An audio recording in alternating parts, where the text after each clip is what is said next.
më vjen mirë ndonjëherë që SPAK-u është i papëlqyeshur nga të dy krahat politik, se kjo tregon që institucioni është në rrugën e dur. Ju falenderoj këtë pjesë. Kështu që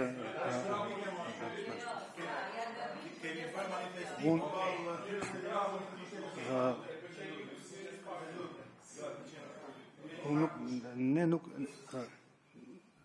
marr kryeveprimeve timore, thirrje ose një personi ose jo, kushdo qoftë. Nuk janë vendime që merren në bazë të pritshmërive, po janë vendime që merret për shkak të nevojave të timit dhe është prokurori i zoti i çështjes që vendos se çfarë duhet bëj, kë duhet pyes, kë nuk duhet të pyes. Unë qëndroja sa që thash. Për SPAK-un janë të gjithë të barabartë para ligjit. Sfida është prova.